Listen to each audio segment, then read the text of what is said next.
Salut à toi, j'espère que tu vas bien.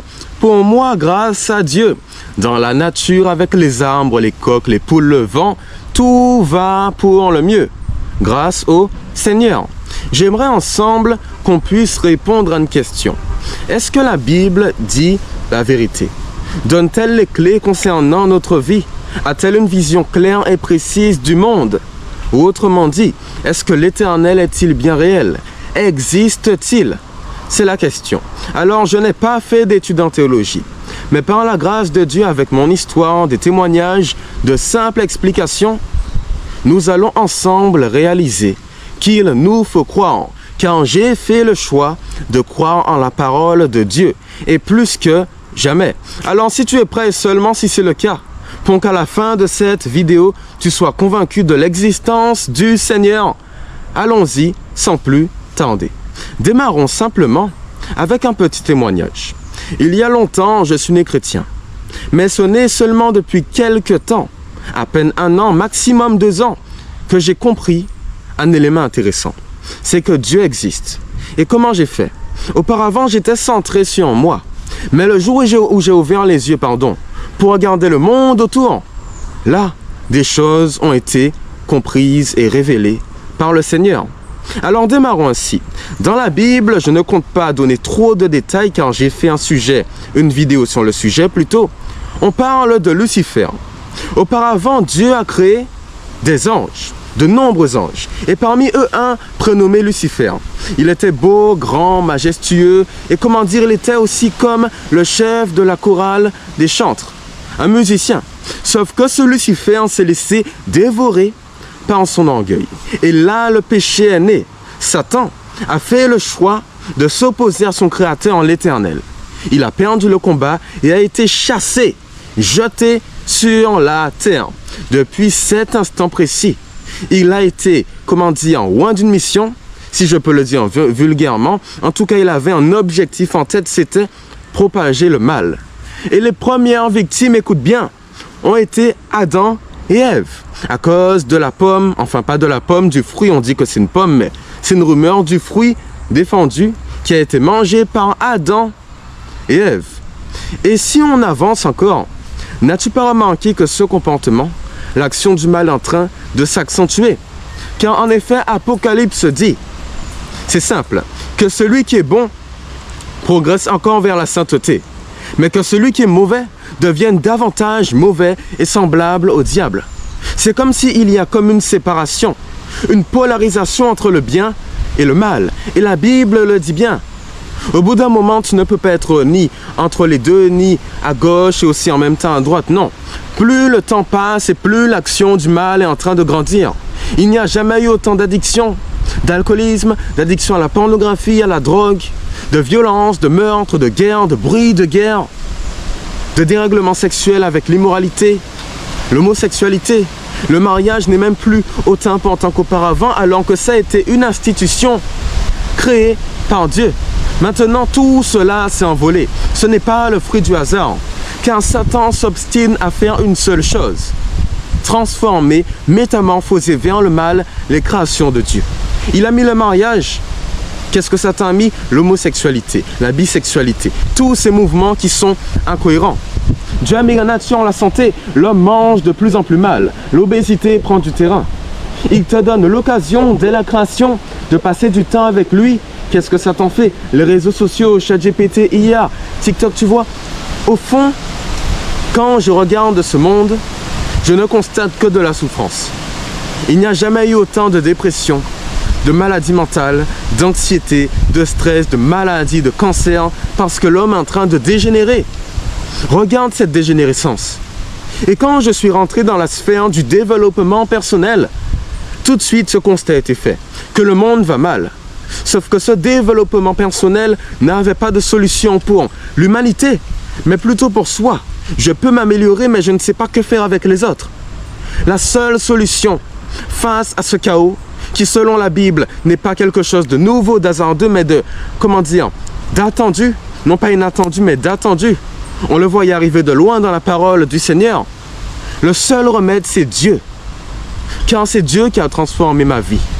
Je ne peux pas le renier car si je suis qui je suis actuellement, si j'ai gagné en maîtrise de moi, que j'ai su quelle était la valeur de la sagesse, toutes ses vertus. Tu vois, ce n'est pas grâce à ma personne, ce n'est pas grâce au monde. Le bien vient uniquement de la parole de Dieu. Et oui, tu me dirais, il y a des incohérences, des choses qui ne vont pas. Mais le seul remède face à ce chaos, c'est bien la Bible. Car même si l'homme tente de lutter, d'aller sur Mars où il souhaite pour éviter la tragédie est inévitable. On se dirige vers la fin. Prends conscience de cela. Pas besoin de regarder les actualités, ça n'a jamais été trop mon fort. Mais en regardant les autres, comment la souffrance envahit ce monde, comment l'immoralité sexuelle, les mariages qui ne tiennent pas le coup, les divorces sont en train de se multiplier, comment ça fait du mal à ce monde. Comment l'homme n'arrive plus à se maîtriser, qui tue de plus en plus de personnes, que la violence est prééminente, que rien ne va plus.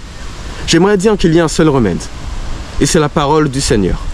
Depuis l'instant où j'ai compris cela, depuis l'instant où ça a été fait, ma vie a changé, et j'ai pu aider des personnes. Quand quelqu'un se sent mieux, ce n'est pas à cause du monde, car le diable souhaite te tuer. Regarde comment il tue ta famille. Avec le téléphone, avec la nourriture, avec la façon de penser, avec toutes ces nouvelles doctrines, les choses qui se dérèglent. On a besoin d'un sauveur. Et ce sauveur nous est présenté dans la Bible. C'est Jésus. Regarde encore, le temps passera. Et tu verras que cela va de moins en moins bien. Ce n'est pas anodin, ce n'est pas nouveau. Même si certains, comme en sciences politiques, on tente de l'expliquer, la source du problème n'est pas accessible à l'homme.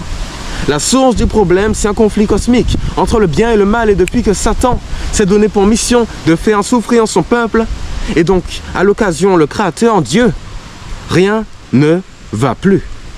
Et j'aimerais qu'on puisse prier. Prier pour quoi?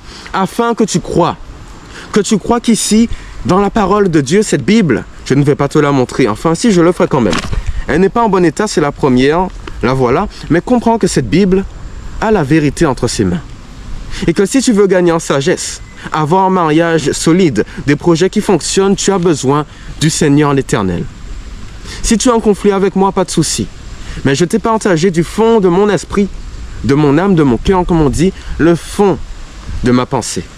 Alors voilà, on va prier pour croire. Croire qu'avec Dieu, ce monde ira mieux. Car les prodiges se font en sa présence. Les vies sont changées quand on a l'Éternel dans nos vies. Aucune addiction ne peut être éradiquée autant facilement que lorsqu'on croit en Jésus et qu'il peut nous donner la force d'y arriver. Et c'est pareil avec tous les maux de notre société. L'homme est débordé, la politique aussi. La politique vient uniquement pour combler une erreur faite par Adam et Ève, l'arrivée du péché. Mais la vraie solution reste divine. C'est ma façon de voir les choses. Et celle de nombreux chrétiens, ok? Alors prions dès maintenant. Seigneur, tu vois toutes choses. Parfois, on veut mettre trop en avant la rationalité, en disant que la science dit cela, et donc la Bible n'est pas cohérente. Mais écoute, au fond, j'aimerais qu'on te croie. Car quand on voit la direction que prend ce monde, la seule solution, c'est bien toi. La science n'a pas ces solutions, même si on prétend que ce monde est en évolution. Le chaos est en train de prendre davantage de place. Et un seul remède, ta parole. Alors aide-nous à la mettre en pratique, à croire en cette dernière. Ce n'est pas simple. Le combat est long, la lutte est rude. Mais au fond, je l'ai compris avec ma vie. Je ne me suis jamais senti bien, même après avoir lu de la psychologie, écouté des podcasts sur le développement personnel. Ce qui m'a aidé à me sentir heureux, bien, joyeux, et qui donne une paix à chacun dans son âme. C'est ta vérité, Seigneur.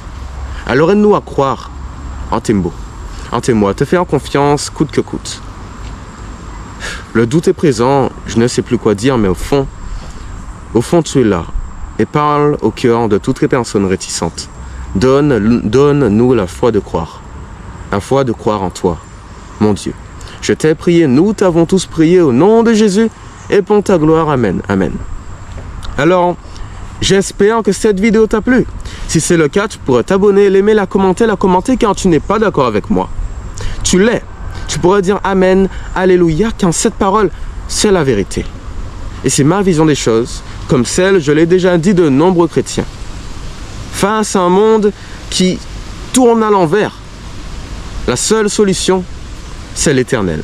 D'accord? Sinon, passe une bonne journée, soirée, après-midi, prochaine vidéo dans quelques jours, si Dieu le veut bien. Et puis, au revoir. Bye bye. Bye bye. Voilà.